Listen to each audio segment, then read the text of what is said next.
Welcome back dear student. स्वागत है आपका e lecture series employment law for MBA 4 sem HR students.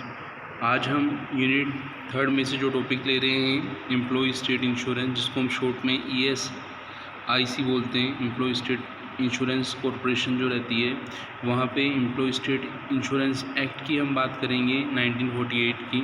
तो यहाँ पे आपको जब मैंने यूनिट 3 स्टार्ट कराई थी तो मैंने आपको बताया था कि ये जो अपनी यूनिट 3 है इसमें हम सोशल सिक्योरिटी की बात करेंगे। तो उसके अंदर क्या क्या चीज़ें पढ़ेंगी एक बार मैं आपको बता देता हूँ। तो ये थी अपनी यूनिट 3। इसमें आपने देखा था कि सोशल सिक्योरिटी लेजिस्लेशन की हमने बात की थी, जिसके अंदर हम एम्प्लॉय स्टेट इंश्योरेंस एक्ट पढ़ेंगे 1948, जो आज के लेक्चर का टाइटल है।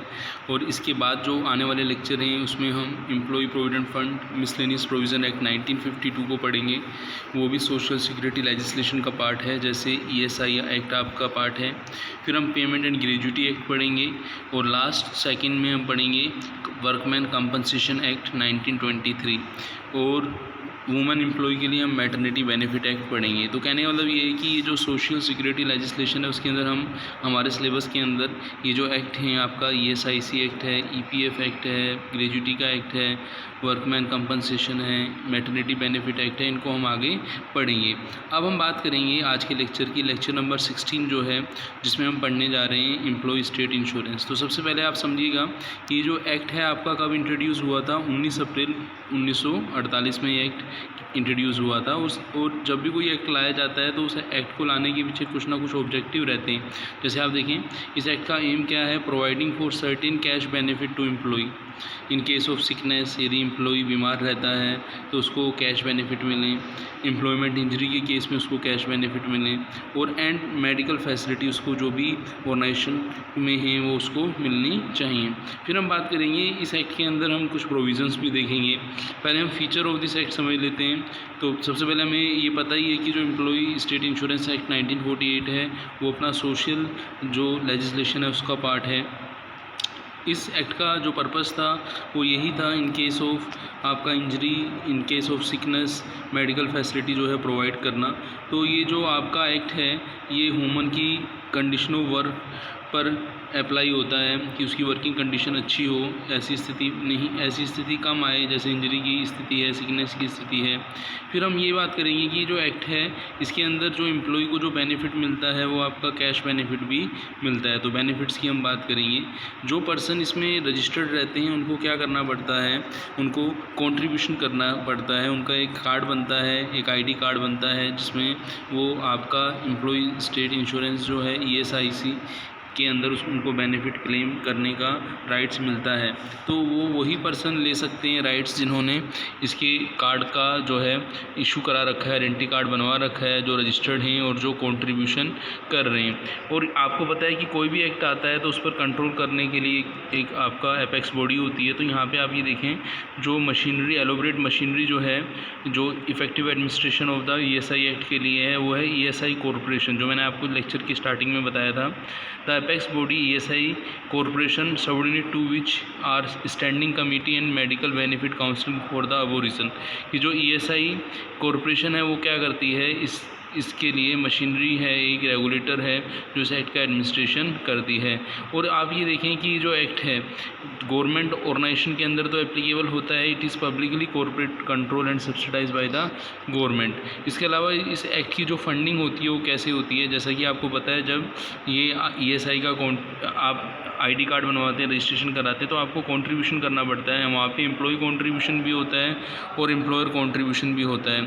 तो एम्प्लॉय कंट्रीब्यूशन से इसके अलावा कोई गवर्नमेंट कोई आपका डोनेशन वगैरह, गिफ्ट वगैरह गवर्नमेंट देती है, या कोई मेडिकल बॉडी या कोई इंडिविजुअल इस तरीके का डोनेशन या गिफ्ट वगैरह देता है, तो वो इसका क्या है, फंड का सोर्स है। फिर हम बात करेंगे कि जो ESI एक्ट के अंदर कोई डिस्प्यूट क्लेम के रिगार्डिंग आते हैं तो उसके लिए ESI जो कोर्ट हैं वो हैं जहाँ पे इन डिस्प्यूट का सॉल्यूशन किया जाता है। फिर हम देखते हैं कि ईएसआई के अंदर जो बेनिफिट हैं, जैसे हमने पढ़ा था थोड़ी देर पहले कि सिकनेस बेनिफिट भी है आपका, मैटरनिटी बेनिफिट भी है, डिसेबलमेंट बेनिफिट भी है, डिपेंडेंट बेनिफिट भी है। इसके अलावा हम देखेंगे कि जो अपने मैटरनिटी के साथ साथ मेडिकल बेनिफिट भी हैं, फुनरल एक्सपेंसेस हैं, तो उनके बारे में हम थोड़ा समझ लेते हैं। तो सबसे पहले हमें पता होना चाहिए कि एक्ट कहाँ पे एप्लीकेबल है। वो ऐसे छोटे ऑर्गेनाइजेशन में जहाँ आपको याद हो, छोटे ऑर्गेनाइजेशन में नंबर ऑफ़ एम्प्लॉई जो विद पावर 10 आपका जो रहेंगे 10 to 19 रहेंगे, ठीक है ना।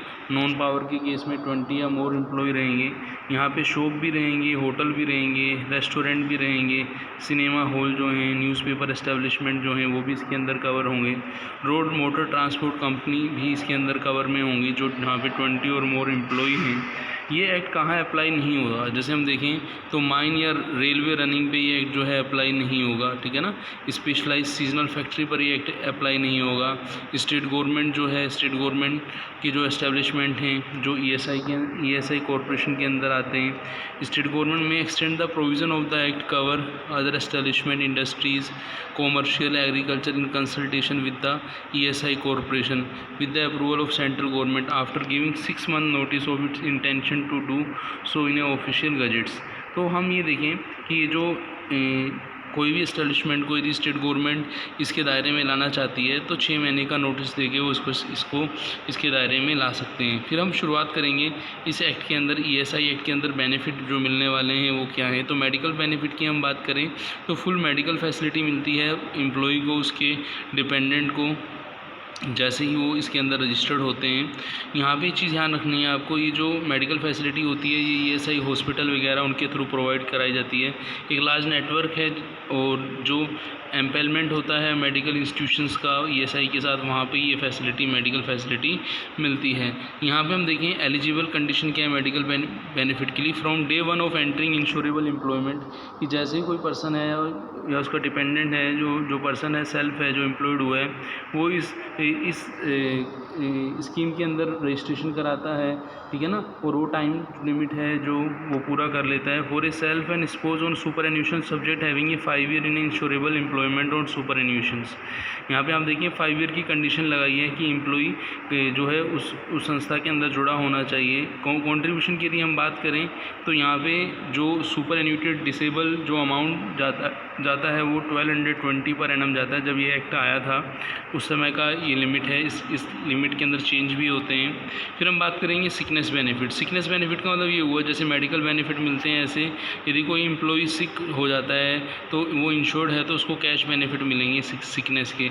Sickness benefit is payable to the insured person in case in the event of sickness resulting in absence from the work. तो जब आप ये देखें तो जो बेनिफिट मिलते हैं, ये बेनिफिट कब मिलते हैं, जब कोई पर्सन है जो सिकनेस की कंडीशन जो फुलफ़िल करता है। और यहाँ पे आप ये देखें benefit become admissible only after the insured has paid the contribution at least 78 day in contribution period of 6 month. कि लास्ट 6 मंथ में, 6 मंथ का मतलब ये हुआ आपका 180 डेज़ में उसने 78 डेज़ मतलब 50% डेज़ का कंट्रीब्यूशन कम से कम क्या कर रखा हो, उसने पे कर रखा हो।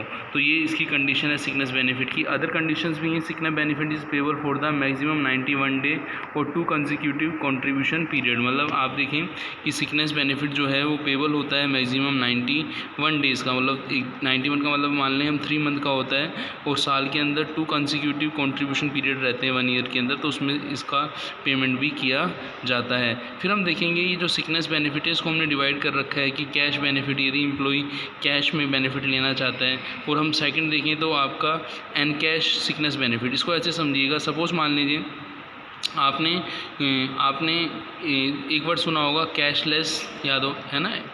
और एक है आपका, एक आप पहले एक्सपेंसेस करते हो, एक्सपेंसेस इनकट करते हो, उसके प्रूफ के बिल वगैरह लेके आप सबमिट करते हो, फिर आपको पेमेंट मिलता है।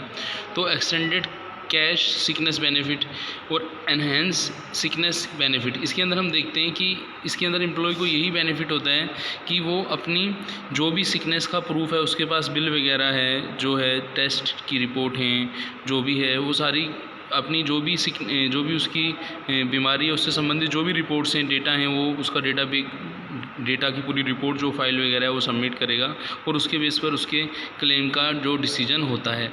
इसमें दोनों ही हम चीज़ें इंक्लूड करते हैं, कैश और कैशलेस दोनों को इंक्लूड करेंगे। फिर आएगा डिसेबलमेंट बेनिफिट। डिसेबलमेंट का मतलब ये हुआ, जैसा कि हम देखेंगे कि एम्प्लॉय जब वर्क करता है, हो सकता है इंजरी हो, डिसेबल हो जाए वो, तो डिसेबल पार्ट टेम्परेरी होता है, तो उसको 70% ऑफ वेजेस और जो भी उसका रिलेवेंट फैक्टर है उससे इंटू करके उसको वो डिसेबल का बेनिफिट मिलता है। परमानेंट के केस में भी आपका ये 70% है, लेकिन पार्शियल डिसेबलमेंट के केस में जितना टाइम उसने ऑर्गेनाइजेशन के अंदर वर्क किया है, ठीक है ना, उन सबको इंक्लूड करके उसका डिसेबलमेंट का बेनिफिट दिया जाता है। ये जो यहाँ पे जो कैलकुलेशन दी गई है, ये जब एक्ट आया था तब की है, और जब हम इस हमारे सिलेबस के अंदर ये एक्ट दे रखा है, जब हम लेटेस्ट चीज़ें पढ़ेंगे तो वहाँ पे हमें जो कैलकुलेशन का फॉर्मूला है वो आगे आने वाले लेक्चर के अंदर हमें डिटेल में मिलेगा। डिपेंडेंट बेनिफिट आप समझिए कि जो पर्सन डिपेंड है, जैसे मान लीजिए वहाँ पर पर्सन डिसेबल हुआ है, कभी कभी पर्सन जो रहता है उसकी डेथ हो जाती है, तो वो भी इंश्योर्ड पर्सन की जो फैमिली है, जो जिसकी डेथ हुई है, वहाँ फैमिली को फैमिली पेंशन्स मिलती है, ठीक है ना। चाइल्ड 18 साल से कम है तो उनको पेंशन मिलती है, तो वो सब आपके डिपेंडेंट बेनिफिट के अंदर आएंगे। तो यहाँ पे हम ये देखें कि जो एम्प्लॉय को जो ये जो बेनिफिट मिलते हैं, ये ESI एक्ट के अंदर यदि उसने रजिस्ट्रेशन कर रखा है तो ये सारे बेनिफिट उसको मिलते हैं। इन बेनिफिट को हमने 1 बाय 1 समझा। तो नेक्स्ट वीडियो के अंदर हम इसका आगे की डिटेल पढ़ेंगे। थैंक्स।